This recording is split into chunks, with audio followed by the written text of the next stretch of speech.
37 balita terkonfirmasi positif COVID-19 di Depok. Pemerintah Kota Pemkot Depok, Jawa Barat melansir data sebaran pasien COVID-19 dengan kelompok usia dan mencatat sebanyak 37 balita terkonfirmasi positif COVID-19. Kami tak segan-segan mengingatkan masyarakat untuk selalu menerapkan protokol kesehatan 6M, yakni mengenakan masker saat beraktivitas di luar rumah dan menjaga jarak, kata juru bicara penanganan COVID-19 Kota Depok, Dadang Wihana di Depok Selasa 13 Juli 2021. Masyarakat harus tetap menjaga prokes dengan mencuci tangan dengan sabun, menghindari kerumunan, mengurangi mobilitas, dan menghindari makan bersama.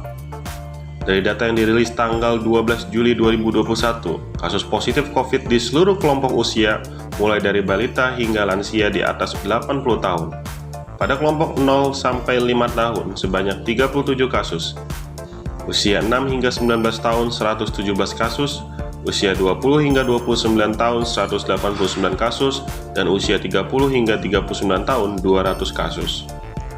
Kemudian usia 40 hingga 49 tahun 206 kasus, usia 50 hingga 59 tahun 122 kasus, usia 60 hingga 69 tahun 62 kasus, usia 70 hingga 79 tahun 7 kasus, dan usia lebih dari 80 tahun 3 kasus. Sedangkan untuk data perkembangan kasus virus corona atau COVID-19 berdasarkan data yang dirilis per tanggal 12 Juli 2021, jumlah pasien sembuh sebanyak 367 orang. Jumlah pasien sembuh setiap harinya terus bertambah. Dengan penambahan tersebut, total pasien sembuh menjadi 56.379 orang atau 79,39%. Sedangkan kasus konfirmasi positif totalnya sebanyak 71.012 orang dan kasus konfirmasi aktif 13.362 orang. Lalu untuk kasus suspek aktif 324 orang serta kasus kontak erat aktif 4.163 orang.